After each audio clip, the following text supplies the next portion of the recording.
आइए सुनिए, देखिए, समझिए सनातन सत्य। जैसी दृष्टि वैसी सृष्टि, दृष्टि विज्ञान। कुदरत, कुदरती रचना एवं कुदरत के कानून से शाश्वत सुख की प्राप्ति। जोधपुर के परम पूज्य महात्मा उपासक प्रोफेसर डॉक्टर सोहन राज तातेड़ के निर्देशन में सनातन सत्य। जैसी दृष्टि वैसी सृष्टि, दृष्टि विज्ञान।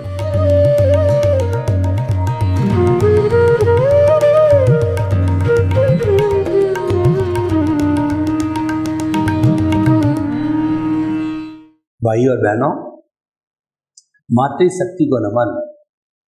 आज का हमारा अति उत्तम विषय धर्म जोड़ता है, तोड़ता है। तो सबसे पहले हम धर्म की व्याख्या करें, फिर व्याख्या करेंगे कि जोड़ना तोड़ना का क्या अर्थ है। धर्म की अनेकों व्याख्या हो सकती है, तो जो मुख्य व्याख्या है वो आपके सामने प्रस्तुत की जा रही है। धार्यति इति धर्म, जो धारण किया जाए वह धर्म है। कहाँ पर धारण करना? अपने चरित्र में धारण करना, अपने जीवन में आना, अपने डे टू डे हमारा जीवन काल है उसके अंदर धर्म उतरना चाहिए।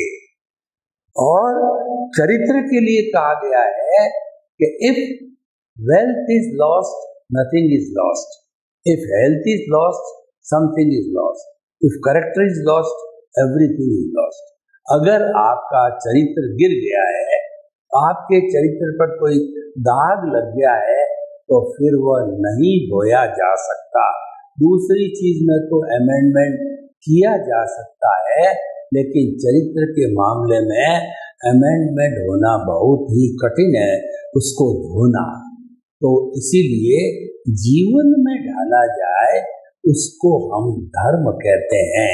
जैसे कि जीवन में ईमानदारी का आना, सदाचार का आना, सरलता का आना, विनय भाव रखना, दूसरों को सम्मान देना, प्राणी मात्र के प्रति समभाव रखना और सबको समान नजर से देखना, ये जो है गुण हमारे जीवन में चरित्र में ढलने चाहिए।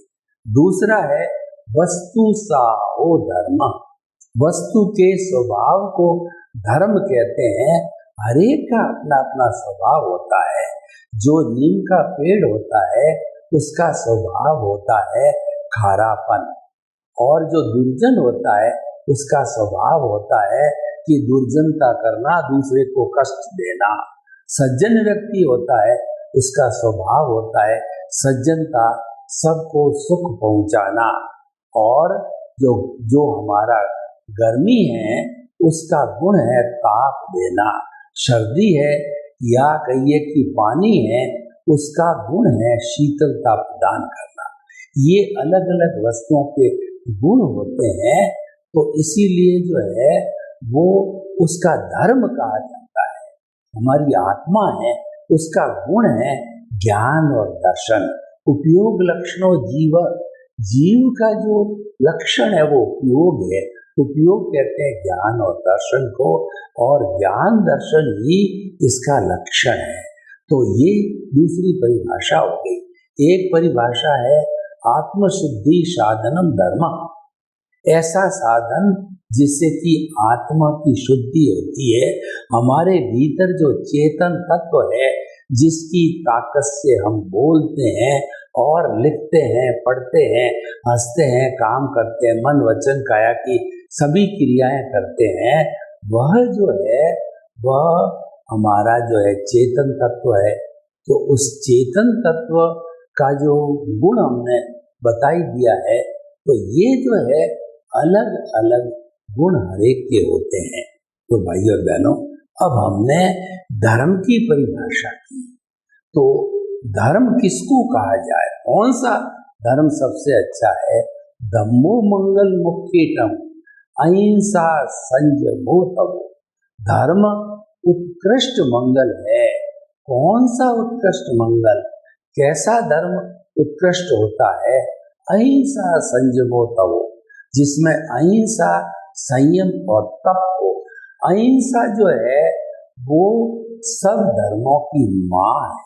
जितने भी धार्मिक ग्रंथ निकले हैं अहिंसा माँ की कोख से निकले हैं, और किसी भी धर्म में से अहिंसा को निकाल दिया जाए तो वह धर्म आत्मशून्य हो जाता है, यानी वो पाप बन जाता है।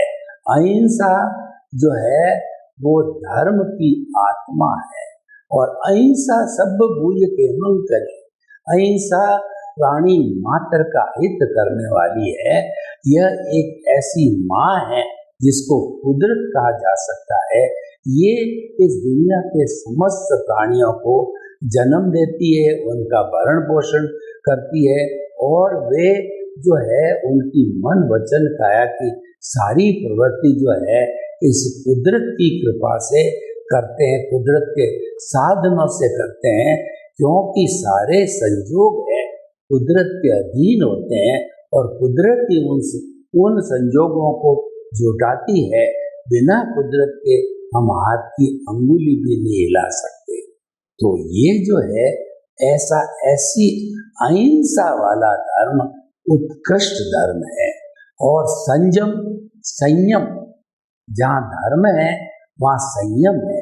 संयम का अर्थ है संकोच करना, खाने का संयम, पीने का संयम, सोने का संयम, सोचने का संयम, अहिंसा का संयम, और इच्छा परिमाण करना, और नीड से बढ़कर के ग्रीड पर अंकुश लगाना, ये सारा संयम होता है।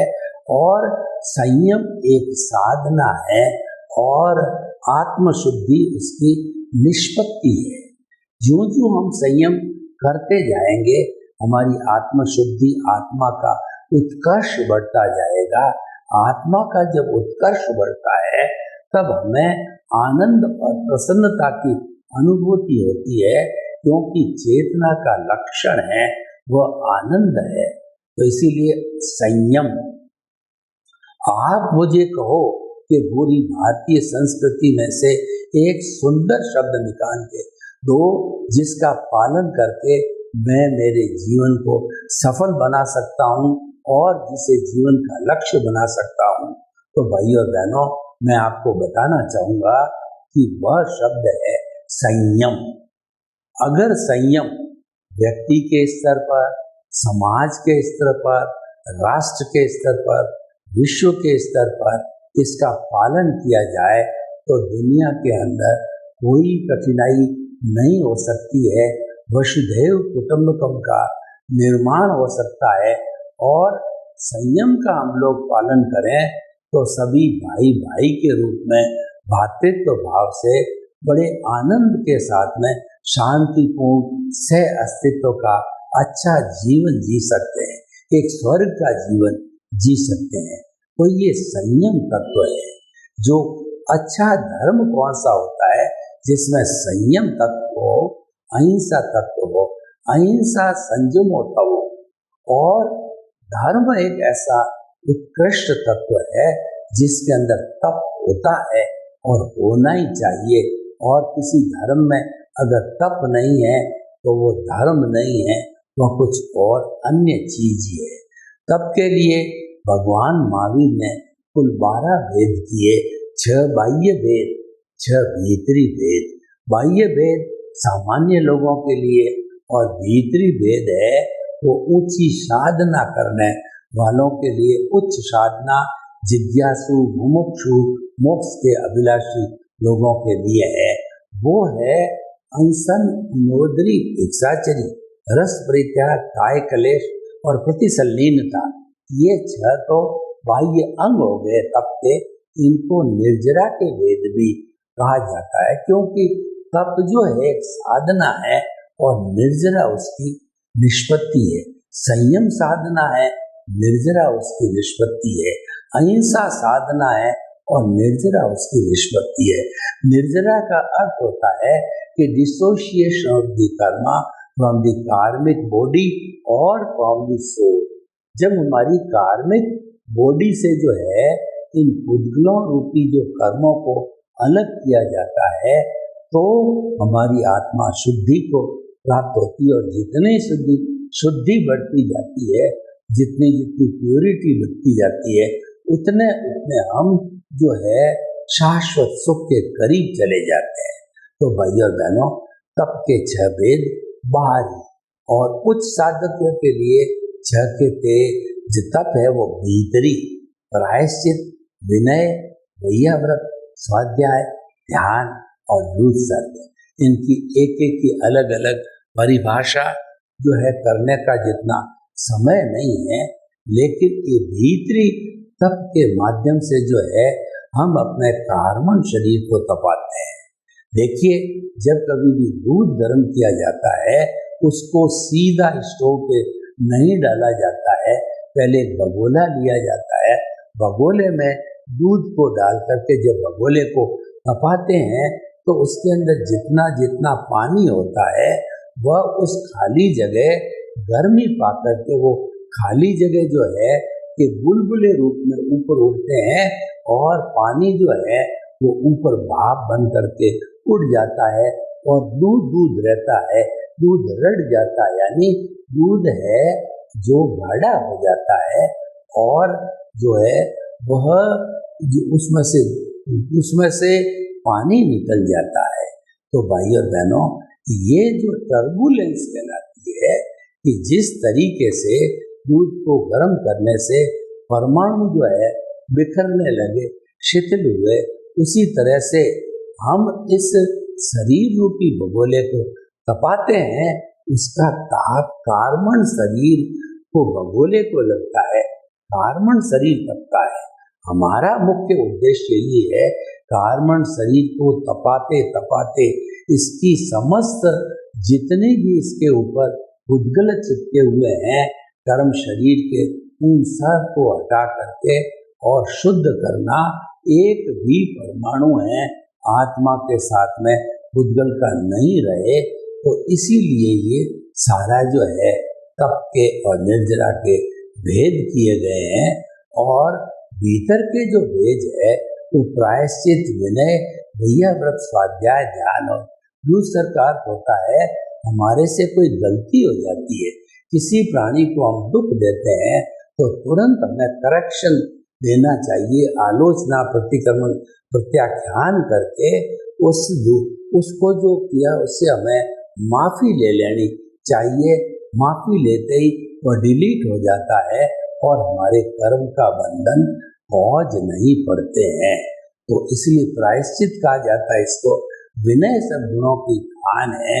एक विनय रूपी जो है खान, गुणों की खान किसी व्यक्ति के पास आ जाती है तो समस्त गुण उसके पास में आ जाते हैं। जैसे कि कहीं पर भी अगर आप गुड़ को डाल दो तो मक्खियां उसके एक एक कण के ऊपर भिन भिनाने लग जाती है। तो जहाँ गुड़ होता है वहाँ मक्खियां आती है। यानी कि जो है ये हमारा जो है तप के द्वारा ये अलग अलग उद्गल हो जाते हैं, कर्म झड़ने लग जाते हैं। इसको निर्जरा कहा जाता है। प्रायश्चित विनय के द्वारा ऐसा होता है। प्रायश्चित विनय और जो प्रायश्चित हमारे जो 6 तत्व है, प्रायश्चित, विनय और उसके बाद के अंदर जो है हम उत्सर्ग करते हैं। यानी कि प्राणों का धारणा, ध्यान, समाधि, प्राणों का हम व्युत्सर्ग करने लग जाते हैं।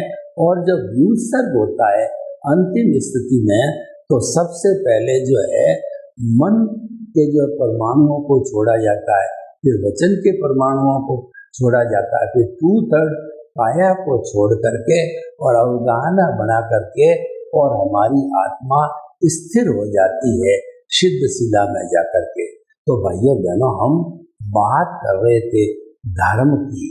अब ये धर्म है वो हमारा जोड़ने का काम करता है।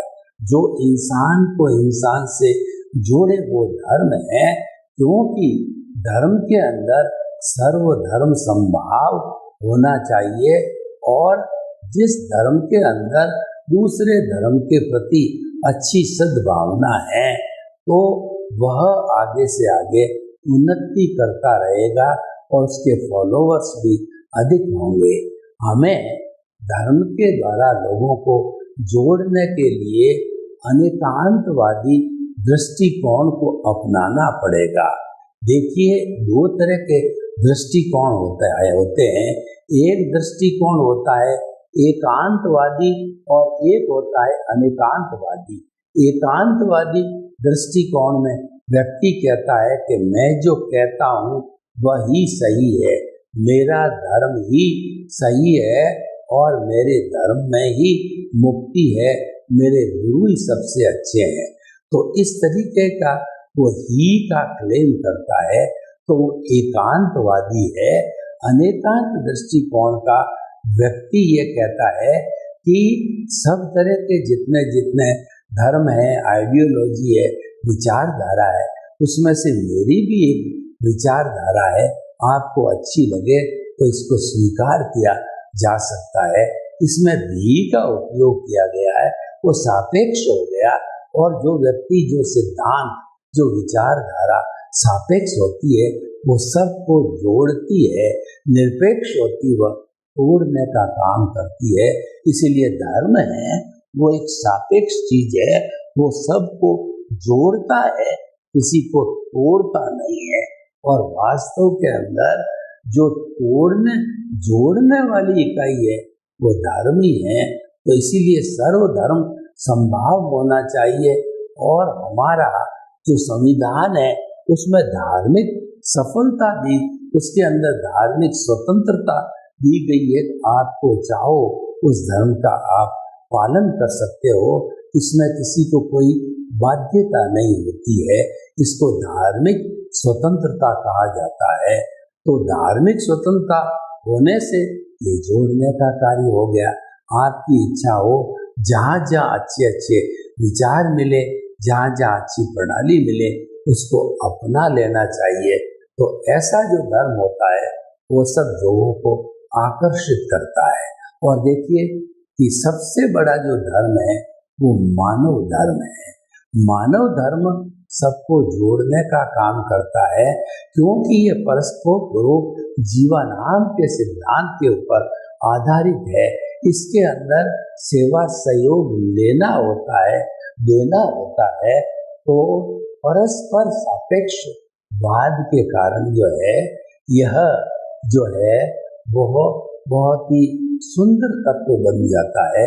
और धर्म के अंदर जो है, जो इसके साथ साथ के अंदर जो जियो और जीने दो की भावना होनी चाहिए, लिव एंड लेट लिव की जहाँ भावना होती है वह धर्म सबको जोड़ता है। और जो मैं बातें बता रहा हूँ ये धर्म के तत्व हैं जो कि धर्म के साथ में रहते हैं। और धार्मिक तत्व जहाँ अच्छे होते हैं वहाँ पर जोड़ने का कार्य अपने आप होता है। देखिए, व्यक्ति का व्यक्ति से जुड़ाव कब होता है कि जब उस व्यक्ति को उस स्थान से, उस संस्था से सम्मान मिलना चाहिए, प्रतिष्ठा मिलनी चाहिए, उसको वहाँ प्रसन्नता होनी चाहिए और उसको अपने विचार अभिव्यक्त करने की स्वतंत्रता होनी चाहिए। जब व्यक्ति को फ्रीडम मिलती है तो वह उस धर्म की ओर आकर्षित होता है। और धर्म है एक अमृत है, धर्म पारसमणि है और ये चिंतामणि रत्न है, ये नंदन वन है, ये कामधेनु है, ये वैतरणी नदी है। तो जहाँ पर इतनी अर्हता है तो वहाँ पर तोड़ने का प्रश्न ही नहीं है। तोड़ता है तो अधर्म कहलाता है। कैसे कि स्वार्थ की वृत्ति है, धोखाधड़ी की बात है, संदेह की बात है, असम्मान की बात है, तिरस्कार करना है। तो इन तत्वों के कारण व्यक्ति व्यक्ति से अलग होता जाता है, वह जुड़ता नहीं है। आप परिवार को भी देखिए, अगर परिवार के सभी सदस्यों के जो है विचारों का आप सम्मान करो, जो घर का मुखिया होता है वो समस्त परिवार के समस्त सदस्यों के विचारों का जो है, अगर वह कहना चाहिए कि उनका सम्मान करता है तो सभी लोग जुड़े रहते हैं और उस घर की श्री वृद्धि होती है। उसी प्रकार धर्म के जितने अनुयायी होते हैं तो एकता बढ़ती है और वह धर्म ज्यादा प्रोग्रेस करता है। वास्तव में देखा जाए तो मानव धर्म के बाद जो है वो आत्म धर्म होता है। आत्म धर्म में किसी को नेग्लेक्ट करना, किसी को छोड़ने की कोई बात नहीं होती है, उसको जोड़ने की बात होती है। और आत्म धर्म के अंदर आत्मतुल्य का सिद्धांत काम करता है कि इस संसार में जितने भी प्राणी हैं उन सब के भीतर विराजमान शुद्ध आत्मा भगवान को निर्दोष दृष्टि से दर्शन कर उनको नमन करता हूँ। यानी कि मैं जो है हर एक में भगवत स्वरूप की अनुभूति करता हूँ। अगर हम हर जीवित प्राणी में भगवत स्वरूप है और हम उसकी अनुभूति करते हैं तो निश्चित तौर पे जो है हम उसके प्रति मंगल भावना करते हैं, तो वह भी संभव हो तो हमारे प्रति मंगल भावना करेगा। और जहाँ पर मंगल भावना लोगों के लिए की जाती है या ली जाती है तो निश्चित तौर से वो आपस में जुड़ने का ही काम होता है। इसीलिए भाई और बहनों, इस पूरे विश्व को देखें, 7.8 अरब की जनसंख्या को देखें तो इसके अंदर हम सबको जोड़ने के लिए सर्वधर्म समभाव होना चाहिए, क्योंकि कुल धर्म है हर एक का अलग अलग होता है। ये जन्म के साथ मिला है और इस वक्त विश्व में 360-65 तरह के कुल धर्म है। और कुल धर्म में क्या होता है, अपना अपना निजी फॉर्मेट होता है। उसके अंदर फॉर्मेट कैसे हुआ, हर धर्म का एक ईश्वर होता है, एक मंदिर होता है, एक मंत्र होता है और एक जो है शास्त्र होता है, एक संस्था होती है, एक फॉलोअर्स होते हैं और एक क्रिया कांड पूजन करने की विधि होती है। तो इस तरीके के इस अलग अलग लोगों के अलग अलग फॉर्मेट में भिन्नता आ सकती है, लेकिन वो सभी कुल धर्म है। तो अगर वो एक दूसरे को जोड़ने का काम करते हैं, वो सर्वधर्म समभाव की नीति से चलते हैं तो निश्चित ही सब एक दूसरे से जुड़े रहेंगे। परंतु जैसा कि मैंने बताया कि मानव धर्म में किसी को कोई ऐतराज नहीं हो सकता है, हर व्यक्ति उसका सदस्य होता है। और आत्म धर्म की बात करें जहाँ केवल आत्मा की बात की जाती है, जहाँ क्रिया कांड की बात नहीं होती है, और आत्मा की जब हम बात करते हैं तो वहाँ पर हम केवल एक आत्म तत्व के साथ संपर्क, उसको सोचना, जानना, पहचानना, उसकी वार्ता करना और उसके जो है गुणों की भजना करना, यही किया जाता है। तो वहाँ पर क्योंकि वो सब में एक समान है तो उसके गुणों की उसकी भजना करें तो किसी को ऐतराज नहीं हो सकता, क्योंकि डिफरेंस है ही नहीं। जो है हमारा कुल धर्म में उसमें डिफरेंस हो सकता है और मानव धर्म है तो केवल समाज तक ही जो है वह कहना चाहिए समाज तक ही रहता है, लेकिन आत्म धर्म का दायरा विश्वव्यापी है। पूरे हमारे कुदरत के अंदर जितने भी जीवित प्राणी हैं वो सब पे जो है आत्म धर्म लागू होता है। तो आत्म धर्म को जो है हमें इस तत्व के रूप में देखना चाहिए और वह सबको एक दूसरे को जोड़ने का काम करता रहेगा। तो वास्तव के अंदर हम आपस में जुड़े रहें, हम एक दूसरे से अलग न हो, तो ऐसी परिस्थिति में हमारे को सर्वधर्म समभाव करना होगा। दूसरे धर्मों को जो है हमें इज्जत देनी होगी, सम्मान देना होगा, तब वो है ऑटोमेटिकली जुड़े रहेंगे।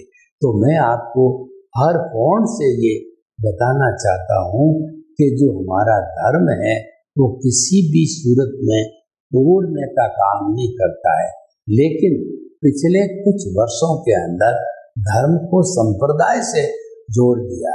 धर्म संप्रदाय से हो गया, सांप्रदायिक व्यवस्था है, और धर्म है एक कल्याणकारी तत्व है, एक आत्मशुद्धि का तत्व है, एक साधन है। दोनों अलग अलग जो है और माना चाहिए।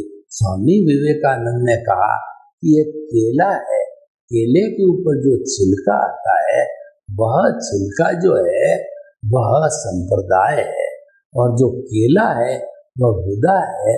तो गुदा हमें खाने से जो है उसके अंदर अच्छा स्वाद महसूस होता है, वो खाने योग्य होता है।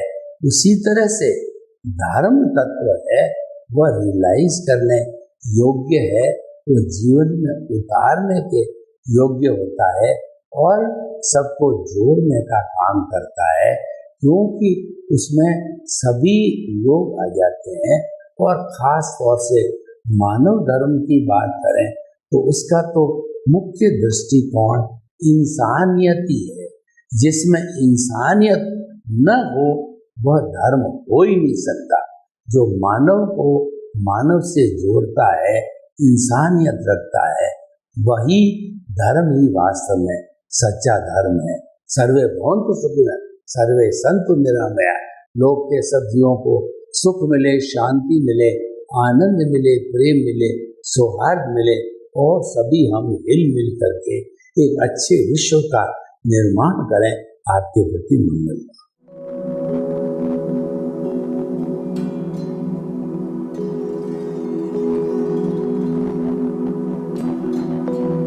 एक ऐसा अंतर्राष्ट्रीय ख्याति प्राप्त मानव जो गुरु प्रेरणा से पिछले 20 वर्षों से वानप्रस्थ जीवन जीते हुए 24 घंटे मानवता की सेवा में संलग्न है। एक ऐसा मानव जो अभी राष्ट्रीय, अंतर्राष्ट्रीय टीवी चैनलों पर 7,500 एपिसोड के माध्यम से सनातन सत्य, आत्मविज्ञान एवं पुनरुत्थान, व्यवहार एवं निश्चय जगत के जीवनोपयोगी विषयों पर हृदय स्पर्शी प्रवचन कर चुका है। उस मानव का नाम है महात्मा उपासक प्रोफेसर डॉक्टर सोहन राज तातेड़। प्रोफेसर तातेड़ द्वारा योग, दर्शन, शिक्षा विषयों पर रचित पीएचडी स्तर के 250 शोध ग्रंथ भारत के 100 प्रतिष्ठित विश्वविद्यालयों में शोधार्थी पढ़ रहे हैं तथा वे सभी शोध ग्रंथ वहां की सेंट्रल लाइब्रेरियों में उपलब्ध हैं। महात्मा सोहन राज ने अभी तक हजारों स्कूलों, कॉलेजों, विश्वविद्यालयों एवं संस्थाओं में सेमिनार, वर्कशॉप, कैंप लगाकर लाखों विद्यार्थियों को योग, दर्शन, शिक्षा का प्रशिक्षण देकर उन्हें सुसंस्कारित किया। डॉक्टर तातेड़ ने भारतीय संस्कृति उत्थान के 4000 से अधिक समसामयिक विषयों पर आर्टिकल लिखकर ऑनलाइन जर्नल, पत्रिकाओं, वेबसाइट्स पर प्रकाशित किया, जिसका उपयोग लाखों पाठक कर रहे हैं। उपासक तातेड़ के 5000 से अधिक आज का सुविचार, आज का शुभ संदेश, आज का मंगल भावना योग आदि चिंतन websites, Twitter, blogger, Facebook, YouTube माध्यमों से लाखों लोग अपना जीवन निर्माण कर रहे हैं। मानवता के मसीहा ऐसे महामानव महात्मा सोहन राज तातेड़ के प्रोफाइल को अभी तक विश्व के 20 लाख दर्शक यूट्यूब पर, 12 लाख गूगल पर एवं लाखों दर्शक फेसबुक, ब्लॉगर, ट्विटर और इंस्टाग्राम पर देख चुके हैं।